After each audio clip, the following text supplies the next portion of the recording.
Blog Talk Radio. Welcome to Fearless Generations with Terry Sayer and Kelly Fox.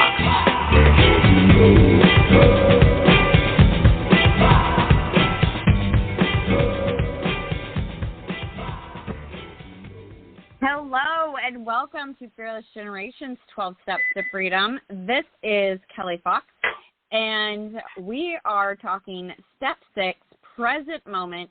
Tonight we are focusing on focus. So we're going to be talking about how to stay in that present moment, how to focus on where we are, who we're with, what we're doing, all that good stuff. But let's start off with introducing my beautiful co-host. How are you doing, Terry? I'm doing fine, thank you. I'm ready to focus on the present moment. Sounds good. Sounds good. Well, let's introduce our guest coach tonight. She is one of our favorites, and funny enough, we met, I don't know, January of last year, and spent 10 straight days together, and left loving her more than anything. So please welcome Haley Gray. Hello, hello. Welcome. So happy to be here. We are so happy to have you. So, Haley, share with the audience, who is it that you get to serve and what is it that you get to do? So, I get to serve small business owners and entrepreneurs, and I usually get to help them with marketing. And, you know, it's amazing how much stuff. I had somebody reach out to me the other day, and she's like, you know, I didn't realize when I hired you that I was going to be getting all this help with not just the tech stuff, but like figuring out where I am in my business and how to get past all the roadblocks and the mental hurdles and the gymnastics that goes with trying to grow and scale a business. Mhm. Yeah. Sometimes we don't know what we don't know, right? Yeah. Well, and there's always new levels and new devils, right? So you get past one set of things, you get one thing figured out, and it's on to the next set of challenges in life and business. I mean, I don't think that, you know, just because you get it all figured out that you're done. Right. Wouldn't that be nice? Yeah, things change so fast. You know, I mean, the climate changes, the landscape changes, our focus changes as we are building a business and wanting to share it with our potential clients. It's not static. Absolutely. Well, and like right now, you know, I've been talking to people this week because it's the 4-year anniversary of the beginning of the COVID lockdowns, right? And as we sit here and we look back on the changes in our culture and our society and in doing business, you know, so many things have changed culturally and how people think and approach online business, but also like, you know, so many challenges around, you know, a lot of the upgrades and stuff that Apple and Google and all of these other platforms are rolling out to combat the, you know, massive volumes of spam that have also come out of this genre and, you know, time in our lives. So it's a really interesting time to be, you know, doing business and operating business and living in, honestly. And cybersecurity is a huge deal, and, you know, marketing is a big deal, especially, you know, like with small business owners, the goalposts seem to do nothing but just keep in constant motion. It's not even like they're moving down the field. They're like zigzagging and spiraling in kind of all kinds of random and crazy patterns. Mm. So, Haley, what is present moment then for you? So, present moment. You know, I would say for me right now, it's, you know, really focusing on where I am today and what's happening today and not getting too far in front of myself. Is my husband keeps reminding me there is yesterday, today, and tomorrow, and not much else matters. And I have really found that to be very grounding in a time when, everything is kind of going chaotic and sideways and wild and crazy and loopy. And yesterday, today, tomorrow, just focus on what is immediately in front of me, left foot, right foot, and keep going. Yeah. And is there a tool or is there something that you practice to help you stay focused on those steps right in front of you? I use a lot of different tools and techniques, to be fair. I have a calendar, and if it's not on my calendar, it never happens, as far as appointments and calls and most of my task list. And then I have the list of smaller tasks that have to happen. So I block time, and then I chunk it down even smaller. And I spend a lot of time literally turning off distractions. So I will not take my phone into my bedroom, for instance. I set timers and I work on something for 10 or 15 minute chunks, and then I switch tasks. I do a lot of things with like mini sprints because my days can be pretty disjointed with having calls and doing things for different clients. And a lot of my tasks are not necessarily huge, gargantuan, multi-hour affairs.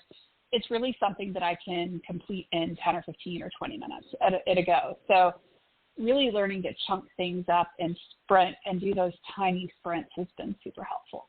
Calendaring and sprinting, and then turning off the distractions as much as I can. Yeah, I love that. I definitely can get easily distracted, or I'll forget what I need to do. So I have, we use Trello. And so I know that there's certain things that I need to have done by a certain time, and that helps me remember, oh, yeah, I need to work on this. I have reminders and tasks on my calendar, and I am too. If I have an appointment and it's not on my calendar, I am not going to remember. There is so many times my kids will say, remember I'm doing this on for the weekend, and I'm like, no, when did we talk about that? I didn't say you could do that. And they're like, Mom, we had a full-on conversation. I was like, I don't remember. I slept since then. And you know, so if it's not in my calendar, I am most likely not going to remember it. And even sometimes when it's in my calendar, it's still like if it's out of sight, out of mind. So I have to, I choose to remind myself constantly of what I am doing, or I will just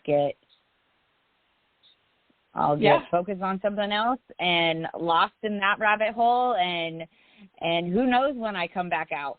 So alarms and timers are a thing, right? I mean, I can't tell you how many times in my business I early on would be like, oh yeah, I have a meeting in 15 minutes. Let me go quickly do this thing. And I have learned in the last 3 or 4 years to always set a timer 5 minutes before every call, because I know that 10-minute task, you know, I'm going to go down a rabbit hole and I'm going to completely miss a call, or I'm going to show up 15 minutes late. And to me, that's really not cool. So I've learned, you know, timers and calendar entries, and sometimes it's things going bing and boop at me to remind me to do things so that I don't, you know, burn dinner or whatever. It is just making so I can't fail. Yeah. Setting yourself up for success. Yep. Removing, you know, I got to do all that brain stuff from the too. equation.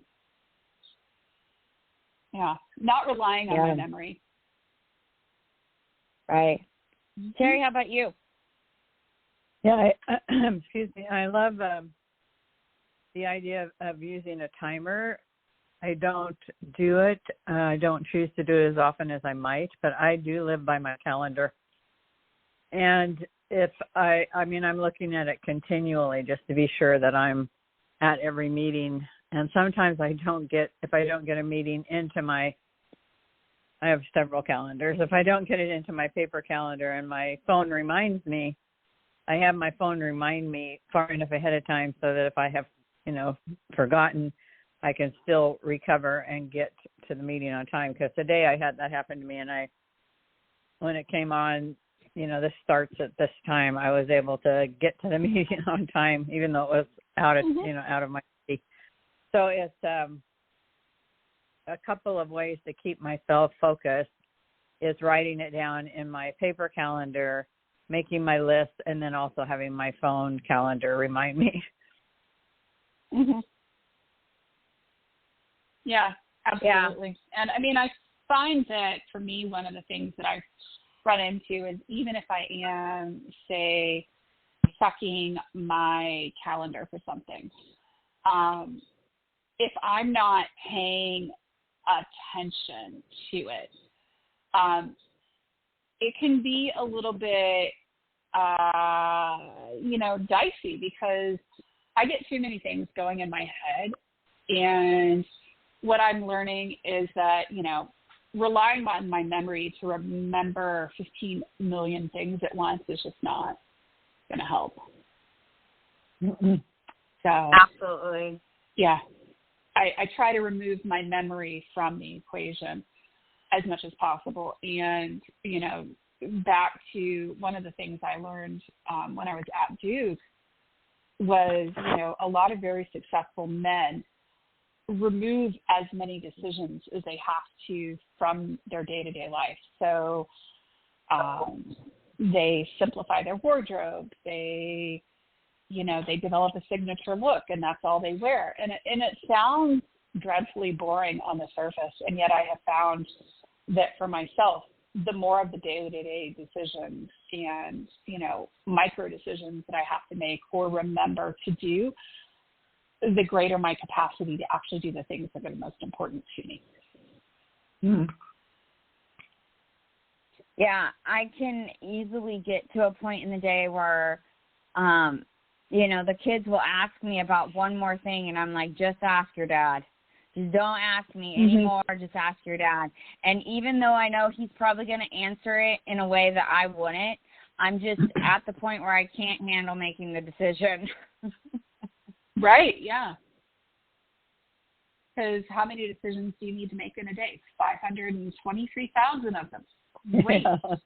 Yeah. Yeah. And you have more kids than I do, but it's still that, managing a family, managing the things, managing the myriad of decisions, and then running a business. Oh my gosh.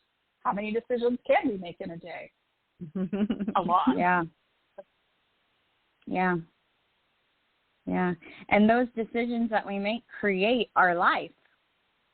And so are we making them intentionally? Or are we just,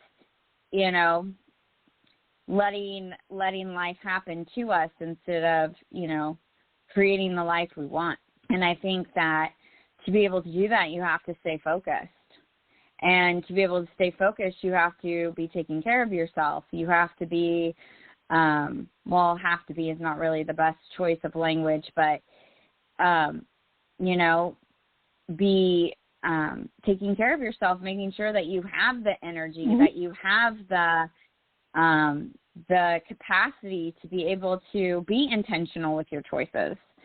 And I think having some of those decisions already made takes the energy, like you were saying, you don't have to you don't have to use energy to make those choices anymore. They're already made. And so then that gives you the energy to put somewhere else. Absolutely. And that goes back to decision modeling and deliberately choosing which decisions I'm going to pre-make in advance. Dinner, grocery shopping, meal planning, limiting the number of outfits that I have to choose from. And, then I have more capacity and more reserves in my brain to actually go and make the harder decisions. Yeah. Yeah. Love that. Terry? Well, I always decide the night before what I'm going to wear the next day.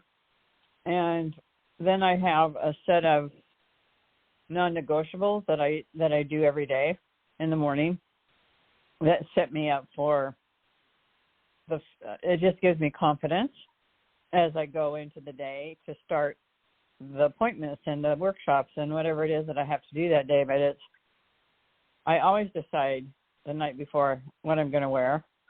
And and then I just, I take my shower, I do whatever I need to do in the evening.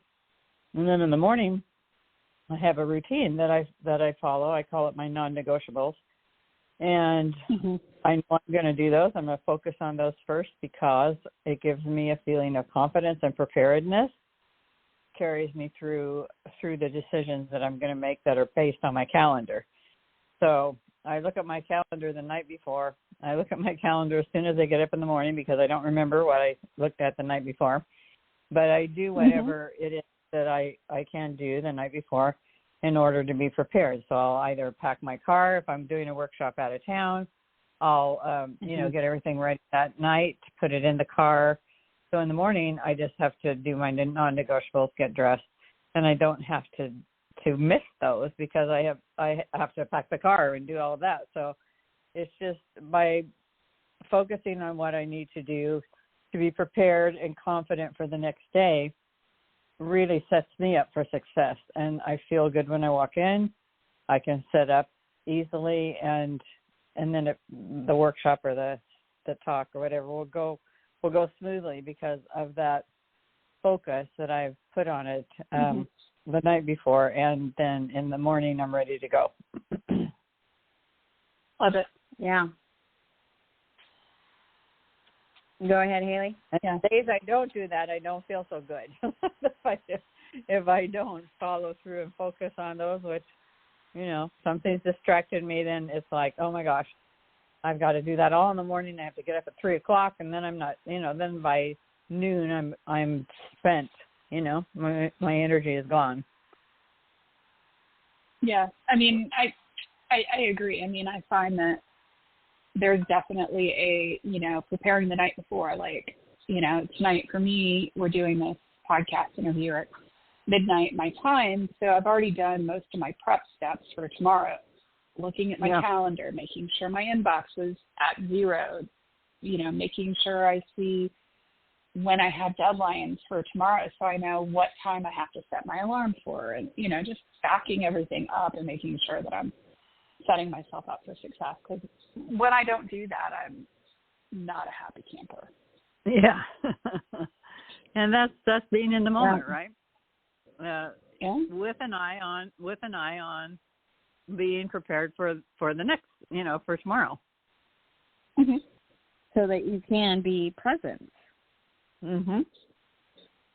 Yeah. You can be.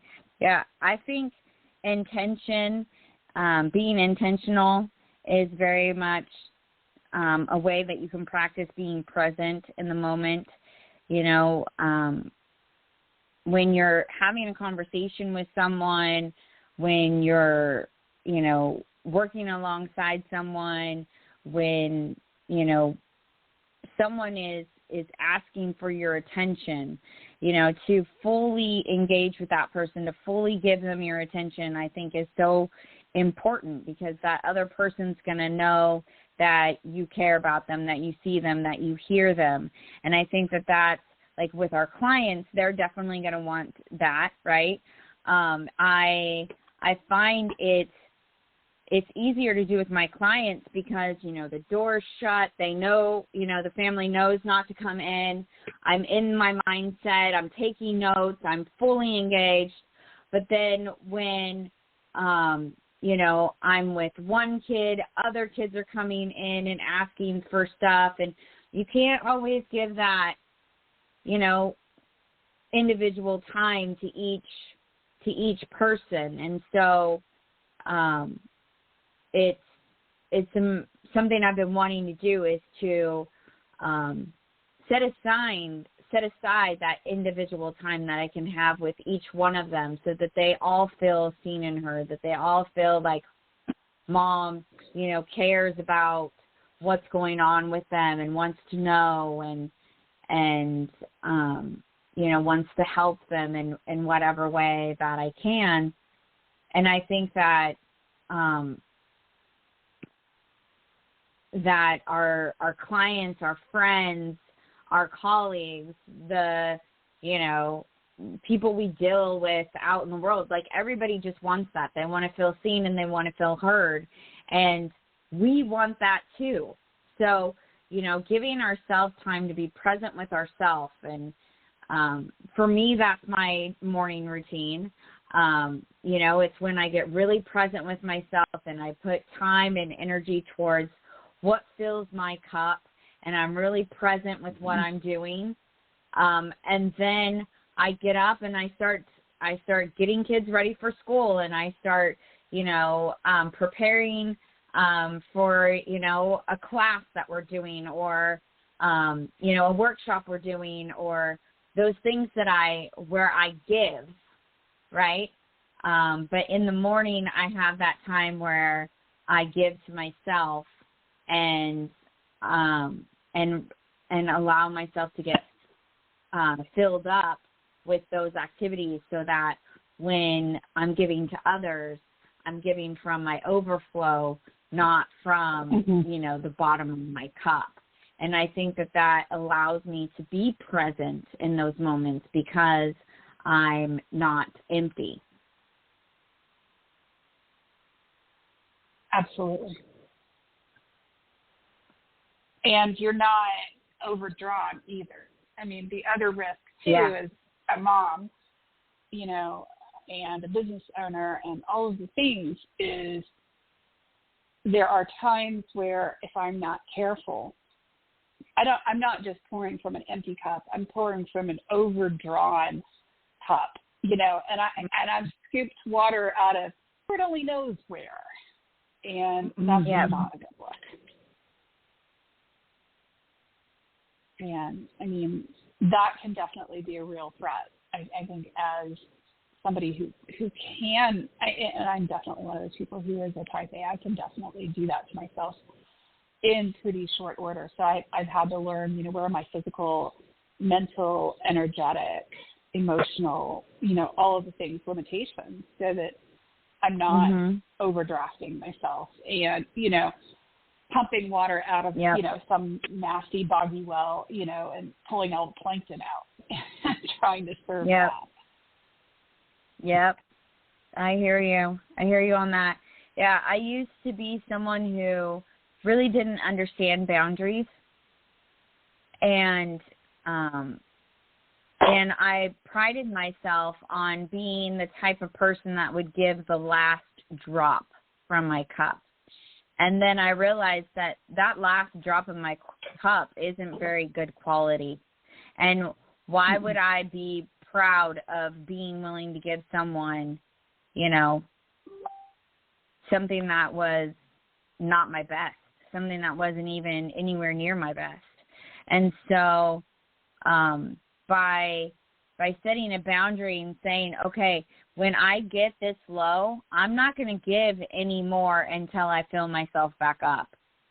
And that has been a challenge to practice and say, you know what, I'm going to need to step away, or I need to take a nap, or we need to do something else. I need to take a little moment for myself right now because I'm at 20% or I'm at 30% and I need to do something to fill myself back up so that I can give you what I want to be able to give you and at the quality at which I want to give it.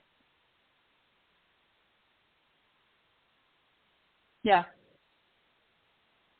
And those awarenesses come in the present moment, right?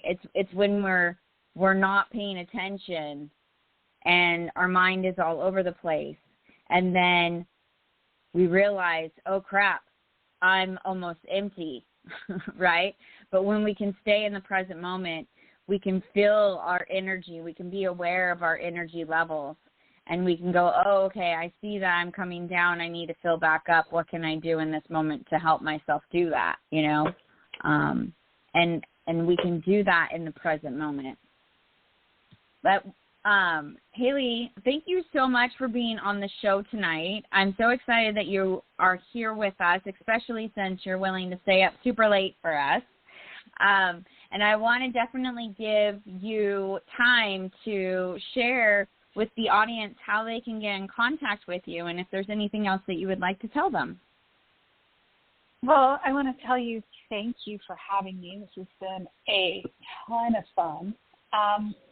You know, if somebody wants to find me, they can find me at HaleyLynnGray.com, and that leads to all of my other websites and my Facebook group, and you know, you can from there find like all of my workshops and all kinds of crazy stuff going on. So yeah, there's a lot of things that we're doing to try to help small business owners and really try to help with balance, because as a mom of a kid who has severe persistent mental illness, I know how hard it can be to maintain that balance and be present and stay in the present and still keep chugging.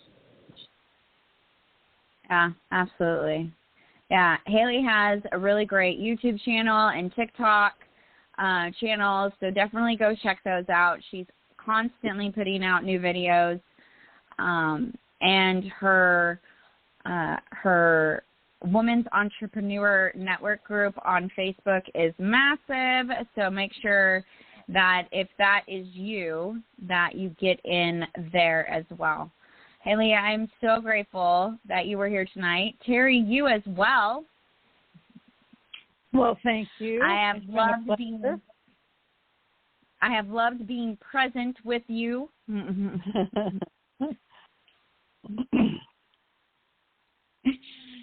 And we want to remind you all that the 12 Steps to Freedom were created by Rhonda Britton, the CEO and founder of the Fearless Living Institute.